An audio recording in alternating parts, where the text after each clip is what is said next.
Okay, it's going to be a review of Full Gear 2023. I thought it was an awesome show. I was really happy with it. I'm pretty much blown away by some of the stuff that happened tonight. So, the main event was a little bit weird, but, the whole show, you were just kind of in the back of your mind. You're like, what the hell is going to happen here? How are they going to pull this off?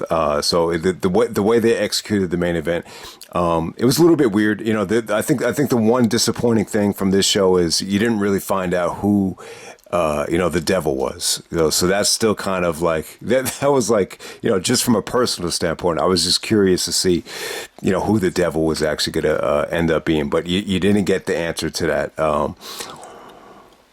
But, if you haven't seen the show yet, Swerve and Hangman Page, they made their match at Wrestle Dream just feel like a walk in the park. This was, on another level. This is, something to see. Even Taz is doing the commentary.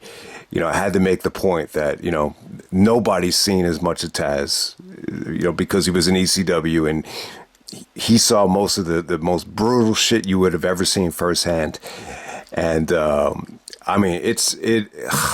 not going to say it has a ton of replay value, unless you're like a sadistic freak, that just loves, to see people suffer in this style of a match. But goddamn, this Swerve and Hangman match, it's one of the more, you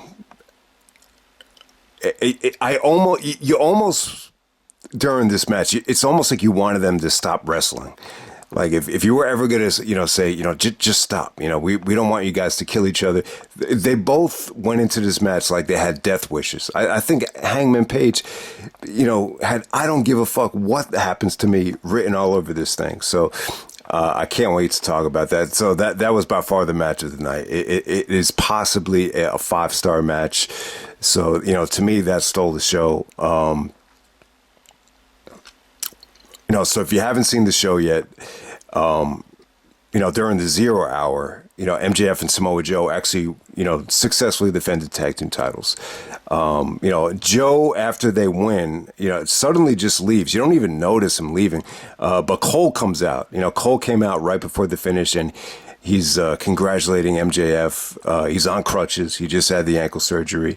And then all of a sudden, the Guns, they beat down MJF. They take a steel chair. They ram his knee, and they have to take MJF to the hospital. He leaves on an ambulance, and he's telling Cole, he's saying, don't let them, just forfeit my title over to Jay White. And Cole's saying, all right, I'll do whatever it takes. And he talks to Tony Khan, and, apparently they were just going to, give the title over to Jay White. And then Cole comes out, and he actually, offers to take MJF's spot in the main event, with the broken ankle on crutches. So you're just like, how the fuck is this going to play out? So yeah, this whole show, they promote Adam Cole versus Jay White in the main event, even though, Adam Cole's not even, cleared to wrestle yet. So, but we'll get to the main event when we get to the main event. Eddie Kingston actually successfully goes over Jay Lethal in the 0 hour. It's a West Coast show. You didn't have a lot of fans show up at that point. But yeah, thank God that's not the main event for Final Battle. I mean, who knows? Maybe they build it up better and it does main event Final Battle, but it's going to be hard to get excited about Eddie Kingston and Lethal. Claudio goes over Buddy Matthews. The match didn't have a lot of heat. They were chanting, "We want mommy." I just kind of felt bad for Claudio. Not a lot of, buzz in the air for that match. But we're going to move on to the main show. First match of the night, you had Sting, Darby, and Adam Copeland coming out there with Flair. The entrance was awesome. Edge actually had his, face half painted up like Sting. And they take on Christian. Christian had a great entrance too. He had little girls humming his theme song. It actually came off pretty cool. Luchasarus and Nick Wayne. Yeah, you got a lot of Edge and Luchasaurus in this match. So you didn't get a lot of Edge versus Christian. Darby took an insane bump here from Luchasaurus, where he actually got choke slammed on outside of the ring and hit the edge of the ring apron. So that was the biggest bump in the match. I don't know, man. I really didn't think Nick Wayne was able to show how good he was here. Christian, the highlight of the match is probably just Christian and Flair just going at it. Christian actually, low blows Flair and just starts beating up on him. He got a lot of heat, but the fans went crazy though when Flair started chopping Christian. But yeah, Christian kind of runs out of the arena, and Sting and Edge actually had some nice double team moves. So it was cool. It was a fun match. To me, like, this is the weakest match on the pay-per-view. But it was more about just Sting saying goodbye to California, because he's from, I think he's from Venice Beach, right? And it's funny, like, I guess Darby forgot that they were at a wrestling show. He probably, you would imagine he attends a lot of concerts in Seattle, so he starts cursing, he starts dropping the F-bomb, and he's like, "This is Sting's fucking last match in California.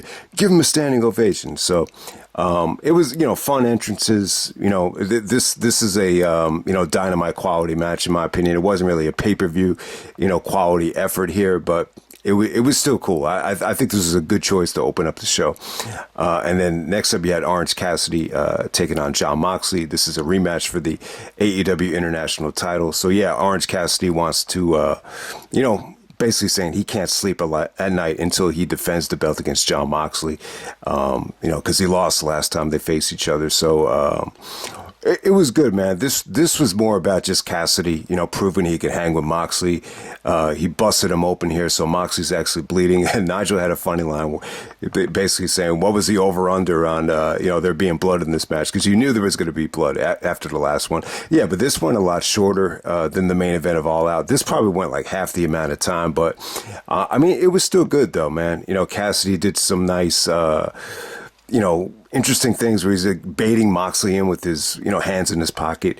And, overall, just Cassidy had a counter to anything Moxley had to offer here. And I just thought it was good. It was a good, step in the right direction for Cassidy. It kind of solidifies himself as, the undisputed international championship. Now he can sleep at night. He doesn't have to worry about, Moxley taking his belt or Moxley being the better worker. But, yeah, great, really, really fun match.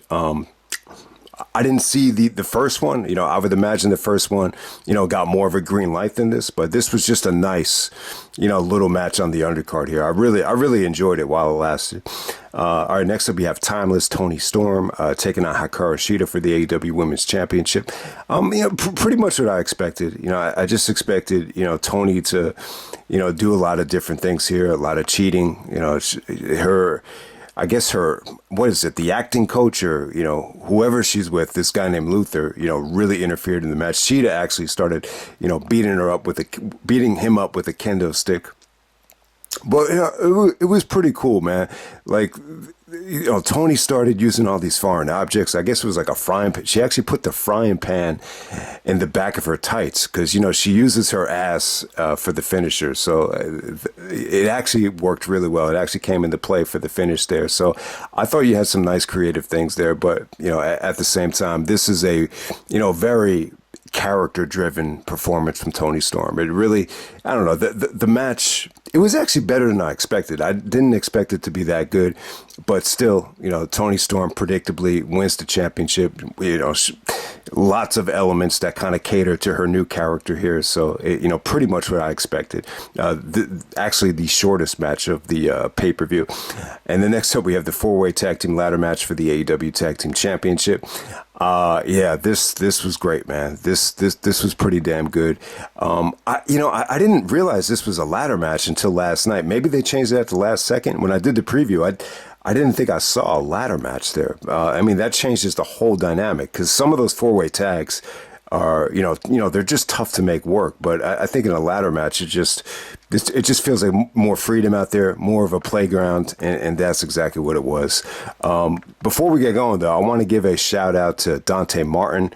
I was kind of thinking about him during this match because, the last time they had this type of match as Supercard of Honor, I think he broke his leg in the on the Canadian Destroyer. Onto the table on the outside. So I was just saying to myself, man, I hope no one hurts themselves in this match. I don't think anyone did hurt themselves. There was a crazy spot here from it was Brody King. He actually did the Gonzo driver to Darlistico. I mean, that you got some incredible facial reactions, from the crowd after that. But for the most part, I thought this was good. I didn't think it was like a classic, definitely not, one of the better multi-man tag, ladder matches we've seen. But it's still delivered though, and it was still good, man. It was still, just really entertaining. I won't say it was like an automatic home run, but I thought everybody came to play here. I think everybody had their moments, from Ricky to Roosh. The FTR, some of the FTR guys got a little bit of heat here, but, Cash had a spot where he almost slipped off the top rope. He almost lost his balance, but still, he probably ended up doing the biggest high spot of the whole match. Malachi, did some really creative stuff without even, taking bumps. There was one really creative, just, ricochet spot from Malachi with the ladder that came off really cool, and it wasn't dangerous at all. It was just really cool looking. So yeah, Ricky Starks and Big Bill successfully retained the tag team titles. Kind of predictable. I just couldn't see any of these teams winning the belts in this situation. So good call right there. And yeah, I think the ending came when Ricky and Dax, they did some really nice back and forth, tugging for the title at the end of the match. But yeah, it was a really, really fun ladder match. All right, next up we have Julia Hart actually winning the belt here, the TBS Championship. One of the more surprising things of the night, you have Kris Statlander, Skye Blue, and Julia Hart. All right, so when this match started, it was tough to follow the ladder match. I just think these three girls, they kind of put this in here to kind of bridge to the Texas Death Match. But, halfway through the match, I thought this got really, really good. The first half, kind of a cold atmosphere. The second half, I thought they turned things around. Statlander had a great performance here. Just a ton of deadlift German suplexes from her that really woke the crowd up. I'll tell you, Skye Blue had a sunset flip. It almost felt like a Dragon Gate style sunset flip. It almost felt something like Masato Yoshino or Dragon Kid would have pulled off. It was really, really well done. And the ending was just really creative here. Man, the ending came when, Julia just kind of, stole the finish. And, man, it just came off really well. She stole one of Kris Statlander's, finishing moves. I forget what she called it, man. But, god damn, that was a cool-looking finish. So Julia steals the victory. And I was kind of happy for her. I was really impressed with the Julia Hart match from Wrestle Dream. It seems like, I don't know if people felt the same way I did, but it's just nice to see her get rewarded here for this match, and she wins the TBS Championship. So, big up to her. It was a really, really fun triple threat. If you're gonna ask me what's the better women's match, I would say Toni. This was definitely better than the Toni Storm match. If you were to ask me when this match started, I was really surprised that they turned it around. All right, next up we have Swerve actually taking on Hangman, the Texas Death Match. I mean, it got really personal here. Obviously Swerve invaded, Hangman's home, and anytime you do that, sort of home invasion thing, it always, ends up being very personal. We've seen it in the past with Edge and Cena, Austin and Pillman. There's even some other ones that came to my mind. But goddamn, this was sick, sadistic, crazy. I got to steal that line from Ace Ventura. Cozy if you're a Hannibal Lecter. I got to say that. All right, so the one spot in this match and when Taz actually started cracking up and just said, man, I've seen pretty much everything, but I've never seen that before. So, there's a ton of barbed wire here, barbed wire chairs, and they used the barbed wire. They used the duct tape. I think Swerve actually got his, instead of getting handcuffed, he got his hands duct taped. And there's a part in the match where Swerve starts bleeding from the head, and Hangman, almost like he's Dracula, just starts he just starts drinking the blood, and then he spits it out into the crowd. So you can see the blood in the air. I mean, it looked really, really cool. But at the same time, Hangman Page, you got to ask yourself, do you really give a fuck about living anymore? I mean, I hope these guys got tested. This is the equivalent of having unprotected sex in the middle of the ring. And so I hope they got tested, especially with Nigel doing commentary. I mean, come on, man. Nigel, I think got the hepatitis from, the blood during, getting infected during the match. So it's like, man. But God damn it, man. I'll tell you, I was worried about these guys. I was worried about Swerve several times. I mean, he was bleeding so much that he had to, take the water bottle and just kind of, get rid of the rinse of blood because it was burning his eyes. I mean, it was sometimes you just don't know. Like, I'm just like, is he losing too much blood?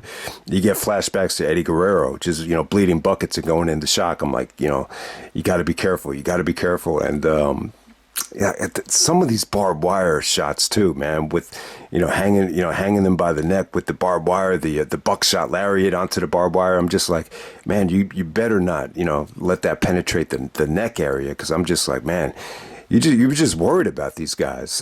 Even the Swerve spot with the glass, like, you just got to be worried about the glass penetrating the kidneys. But man, they emptied the tank here, man. The ending was sick. Oh, you actually had Brian Cage interfere. When Brian Cage interfered, I was really pissed because I was like, man, this is on the verge of being a classic. You do not want to fuck this up. But the Cage interference, it didn't really. Obviously it helped Swerve. Swerve actually goes over, twice in a row at Wrestle Dream and at Full Gear. So this is a huge victory for Swerve. But yeah, I just, it didn't feel like the Cage interference really, played a part in the finish here. But I got to say, Prince Nana was funny as hell. Nana, this is the best night of his life. And, this beats anything he did in Ring of Honor. He was just funny as hell out there with, the entrance is awesome with the dancers. And then, during the match, like, Hangman was about to put him through the table with the red eye. And before it happened, he starts just doing the Swerve dance and everyone just started cracking up. So you definitely had some little elements of comedy here. But yeah, the match was awesome. I think Swerve actually chokes out Hangman with the chain to end this thing. So yeah, if you thought the Hangman Moxley death match was great, I think this even went beyond that. And this even, this is on another level from the Wrestle Dream match. The Wrestle Dream match is like an appetizer. This was the entree. So yeah, definitely the match of the night, arguably the match of the year, depending on your taste. So definitely check it out. All right, next we have the Golden Jets. We got Chris Jericho and Kenny Omega taking on the Young Bucks. So yeah, the tag title shot is on the line. So I wasn't even realizing it. Young Bucks never cashed in their title shot here. So they actually lose their title shot. Jericho and Omega go over. The match goes about 20 minutes. It was good though. It was different. This was more about the Bucks, just, doing a lot of isolations on Jericho, really going to work on the elbow to minimize the Judas effect. So I thought their strategy was quite well here. So, if you've heard it time and time again in the past that the Young Bucks are a bunch of, backyard wrestlers, or, maybe they don't have great ring psychology. But this is the opposite. This is an example of them, showing clear as day that they're really, really good storytellers. I mean, I just thought it was really good. I thought they showed great emotion in this match. They did some nice teasing with Kenny actually, teasing the V-trigger on Jericho when he was laid up against the ropes. But it wasn't to be, Kenny did not turn on Jericho. The Winnipeg dudes successfully go over here. But yeah, man, it ended up being great though, man. Bucks dominated the first half of the match. Omega really has to pick up the pieces and carry the load at the end. Jericho had his moments too. He actually countered the Meltzer driver into the code breaker. But yeah, Omega really brought his A game here. I thought it was a lot of fun towards the end. Yeah, so Omega gets the pinfall. One winged angel for the pinfall. Anytime Omega works with the Bucks, you know exactly what to expect. And I thought it delivered. I thought Omega had some, stretches of greatness here. And after the match is over, Nick Jackson is throwing a fit. He's kicking the tables. He's destroying everything. I thought he was angry with Matt, but it seemed to me like he was just angry that they lost the match. I think he was angry at Kenny. So initially I just thought they were going to do a Young Bucks split, or maybe the Bucks are finally going to start feuding with each other. But by the time you get to the end, it just seemed like he was just angry with the situation, not necessarily mad at his brother. I thought the match was really good, but it isn't on the same level as the Revolution 2020 match. Nowhere near, but it was definitely a step up from the Jericho and Sammy match. So it's somewhat in the middle. I would definitely easily give this a 4-star rating. I think if you give it anything over 4, I think it's being extremely generous. So that should give you an idea, for exactly how good it is. All right, next up we have. Before we get to the main event, though, man, you had Will Ospreay come out and announce that he's going to be signing with AEW. I thought it was fun, man. I thought it was really, really good.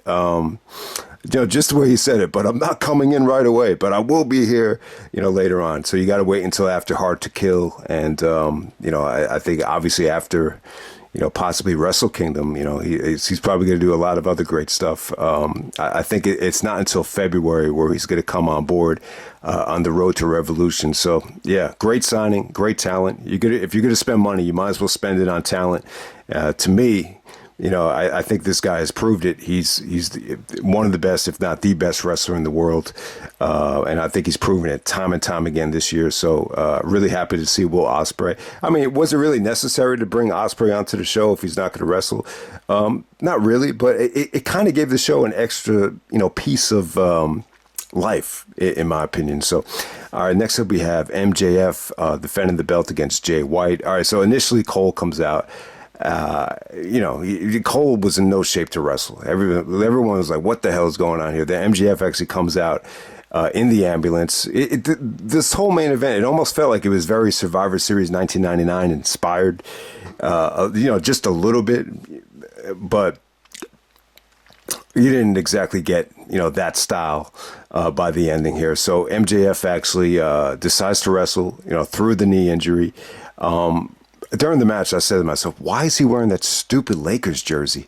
It's just, I don't know. I just didn't think it looked good. But by the time you get to the end of the match, it was genius. You know why he did it, so he could, give Cole like a towel. Because they teased that ending. I guess was it at Full Gear 4 years ago, where MJF actually turned on Cody, right? Yeah, I think he threw the towel, and that cost Cody the match against Jericho. And then Cody couldn't get a title shot again. I think that's how MJF turned heel. So it's almost full circle. It's a full circle moment. So, I thought it was genius by the time he got to that spot. So Cole never threw in the towel. He never turned on MJF. They teased it several times. They teased it with the ROH tag title shot. I thought Cole was just going to give it to Jay White. And I thought Cole was going to side with Jay, but that did not happen. Jay basically took it himself. But that kick out there, when MJF kicked out of that belt shot, that was a great kick out. I thought that was the end of the Dynamite Diamond. You thought Cole might have, was going to give the Dynamite Diamond to Jay White. That didn't happen. He clearly intended to give it to MJF, and that pretty much ended up being the finish right there. But the match was good. It wasn't the match that I was expecting. To me, this is more storyline driven. This was more about teasing the Swerve. I hate to say it, but it almost reminded me of the All-In main event. It's more about the back and forth between MJF and Cole than actually like wrestling Jay White. Obviously MJF. I will say this though, I think Jay White and MJF in terms of the actual wrestling here. There was some really, really good work. And there was some great selling on the injured knee. MJF is selling the knee throughout the whole match. He could barely even walk. Jay did some really nice tweaking and torquing. Some really, really good dragon screws. Just, he's a great wrestler. This just wasn't the main event that I was expecting. I would have loved to have seen both guys just go in there fresh, one-on-one.